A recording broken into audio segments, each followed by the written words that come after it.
नमस्कार साथियों, आप सभी का स्वागत है धर्मधुरी के अपने इस ऑफिशियल शो में।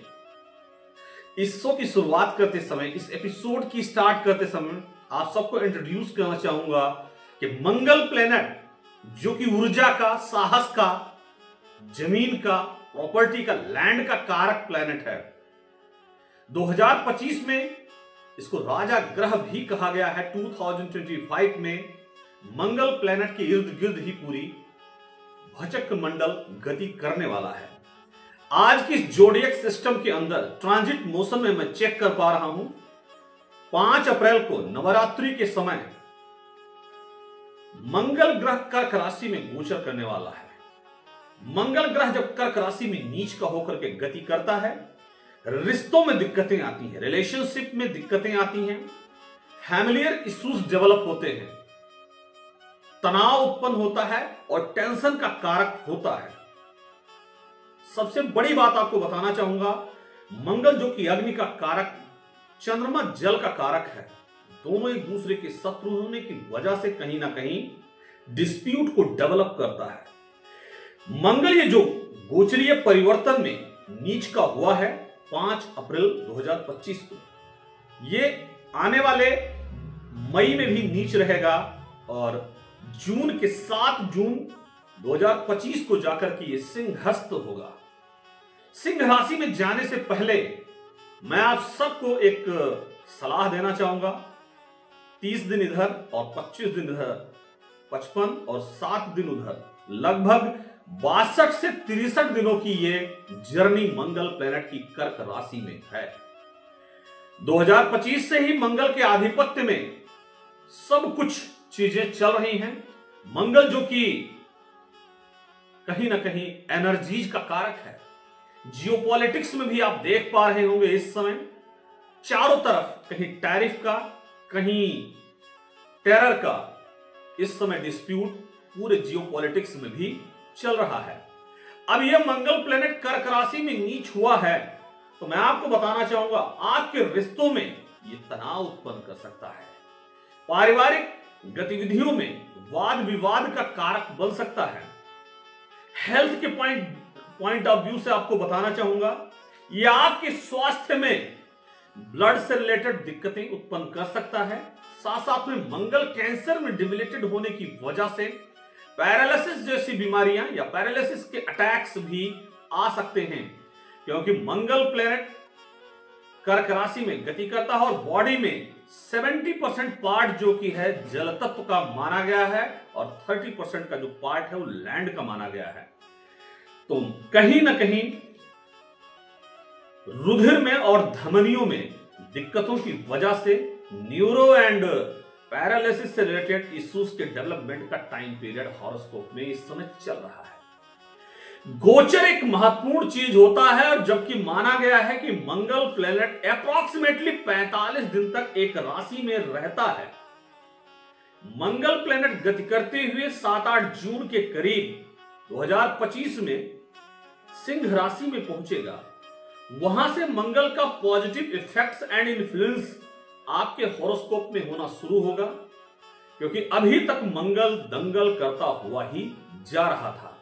जैसे ही मंगल सिंह राशि में प्रवेश करेगा, मंगल सेनापति होने के साथ साथ राजा भी बन जाएगा।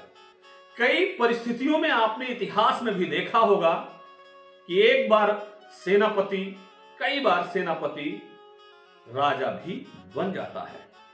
तो उन्हीं परिस्थितियों में बताना चाहूंगा कि जब मंगल पावरफुल हो जाता है तो वह राजाओं की जैसा एक्ट करना शुरू कर देता है। जून की शुरुआत में ही मंगल प्लेनेट जैसे ही ट्रैवल करेगा लियो में, सिंह राशि में पहुंचेगा।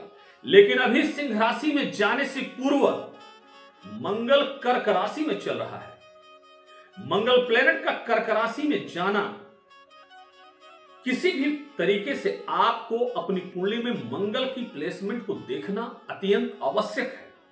क्या मंगल अकेले प्लेस्ड है या किसी फ्रेंडली अथवा इनमिकल प्लैनेट के साथ कंजंक्शन करते हुए किस हाउस में उसकी प्लेसमेंट हो रही है, इन चीजों को नेसेसरी तरीके से, नैसर्गिक तरीके से देखना अत्यंत आवश्यक है। मंगल भुजाओं का कारक है, पावर का कारक है, स्ट्रेंथ का कारक प्लैनेट मार्स को माना गया है। और मार्स इस समय कहीं ना कहीं, मैं आपको बताना चाहूंगा दोस्तों कि हाथी होना अच्छी बात है, लेकिन वही हाथी को जब भाले चुभाए जाते हैं तो हाथी पागल भी हो जाता है।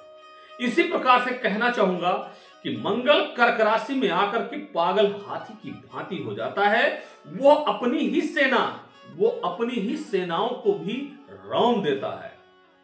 दोस्तों, हिस्ट्री से जोड़ते हुए चीजें आपको इसलिए बता पा रहा हूं कि ताकि ये बातें आपको आसानी से समझ में आए।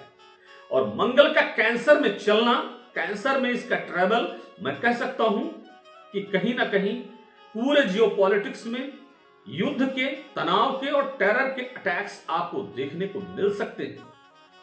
देश के किनारे के राज्यों में पड़ोसी राज्यों के साथ भी कहीं ना कहीं तनाव लगातार बना रहेगा।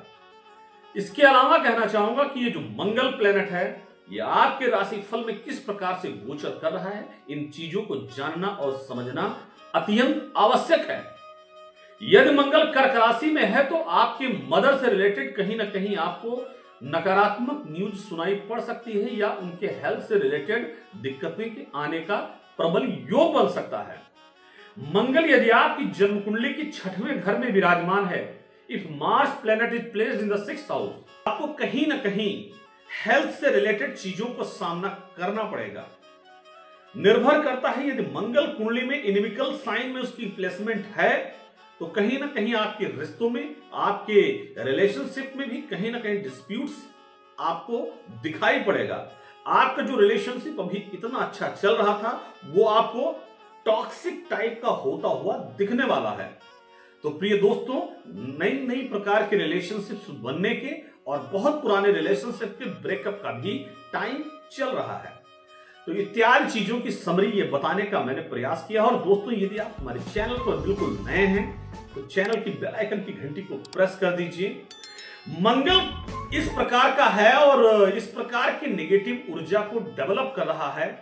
इसको ठीक करने के कुछ उपाय हम आप सबके सामने बताएंगे। यदि आपकी जन्मपत्रिका में मंगल प्लेनेट कमजोर है तो आपको जानने की जरूरत है और समझने की जरूरत है।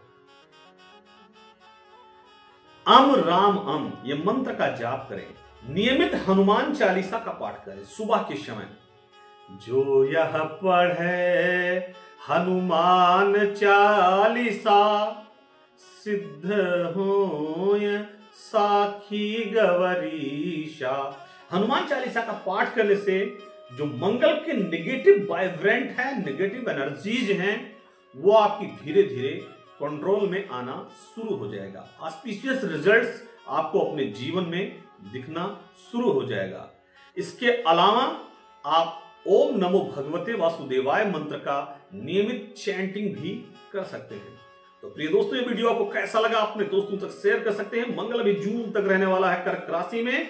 इन सभी विषयों पर हमने सारगर्भित तरीके से आप सबको बताया। आप सभी ने अपना बहुमूल्य समय दिया, इसके लिए आप सबको बहुत बहुत